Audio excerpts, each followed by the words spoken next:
Welcome to my YouTube channel Golden Media. Subscribe ಮಾಡಿ, bell icon ಒತ್ತಿ. ರಾಮನ ಕಾಶಿ ಯಾತ್ರೆ ಶುರುವಾಗುತ್ತದೆ. ಅಲ್ಲಿ ನೆರೆದಿರುವವರು ರಾಮನಿಗೆ ಈ ಮದುವೆ ಇಷ್ಟವಿಲ್ಲ, ಕಾಶಿಗೆ ಹೋಗುತ್ತೇನೆ ಎಂದು ಹೇಳು ಎನ್ನುತ್ತಾರೆ. ಆಗ ರಾಮ, ನನಗೆ ಸೀತಾ ಮತ್ತು ಸಿಹಿ ಬೇಕು, ನಾನೇಕೆ ಈ ಮದುವೆ ಇಷ್ಟವಿಲ್ಲ ಎನ್ನಲಿ? ಅದು ಅಲ್ಲದೆ ನಾನೊಬ್ಬನೇ ಅಷ್ಟು ದೂರ ಕಾಶಿಗೆ ಹೋಗಲು ಆಗುವುದಿಲ್ಲ ಎನ್ನುತ್ತಾನೆ.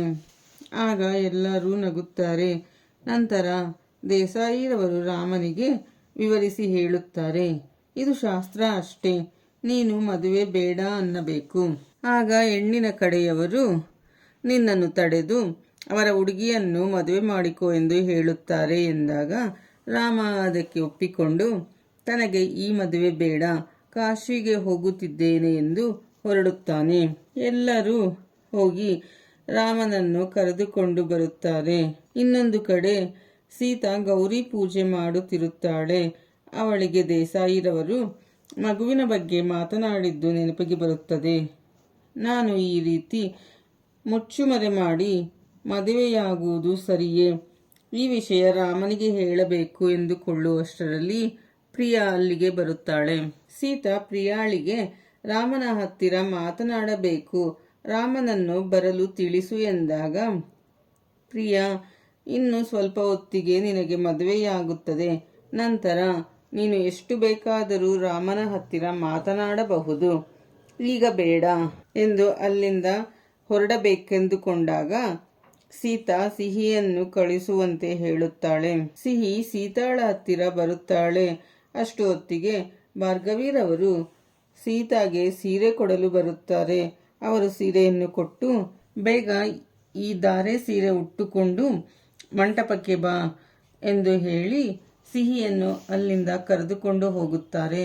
ಸೀತಾ ಧಾರೆ ಸೀರೆ ಉಟ್ಟುಕೊಂಡು ರೆಡಿಯಾಗುತ್ತಾಳೆ. ಆದರೆ ಮಂಟಪಕ್ಕೆ ಹೋಗದೆ ರೂಮಿನಲ್ಲಿಯೇ ಯೋಚಿಸುತ್ತಾ ನಿಂತಿರುತ್ತಾಳೆ. ಸೀತಾಳನ್ನು ಮಂಟಪಕ್ಕೆ ಕರೆತರಲು ಹೋದಾಗ ಸೀತಾ ರೂಮಿನಿಂದ ಬರುವುದಿಲ್ಲ. ಆಗ ಭಾರ್ಗವಿರವರು ಸೀತಾಳ ಹತ್ತಿರ ಮಾತನಾಡಿ ಮಂಟಪಕ್ಕೆ ಬರುವಂತೆ ಹೇಳುತ್ತಾರೆ. ಆದರೆ ಸೀತಾ ದೇಸಾಯಿರವರ ಹತ್ತಿರ ಮಗುವಿನ ವಿಷಯ ಮಾತನಾಡದೆ ತಾನು ಈ ಮದುವೆ ಮಾಡಿಕೊಳ್ಳುವುದಿಲ್ಲ ಎನ್ನುತ್ತಾಳೆ. ಭಾರ್ಗವಿರವರು ದೇಸಾಯಿರವರ ಹತ್ತಿರ ಹೋಗಿ ಸೀತಾ ಮಗುವಿನ ಬಗ್ಗೆ ಎಂದರೆ ಸಿಹಿಯ ಬಗ್ಗೆ ತುಂಬಾ ಚಿಂತೆ ಮಾಡುತ್ತಿದ್ದಾಳೆ, ನೀವು ಬಂದು ಸ್ವಲ್ಪ ಮಾತನಾಡಿ ಎನ್ನುತ್ತಾಳೆ. ಆಗ ದೇಸಾಯಿರವರು ಸೀತಾ ಹತ್ತಿರ ಬಂದು ಸಿಹಿಯ ಬಗ್ಗೆ ಮಾತನಾಡುತ್ತಾರೆ. ನೀನೇನು ಚಿಂತೆ ಮಾಡಬೇಡ ಸೀತಾ, ನಾನು ಮೊದಲೇ ನಿನ್ನ ಹತ್ತಿರ ಮಾತನಾಡಿದ್ದೇನೆ ಎನ್ನುತ್ತಾರೆ.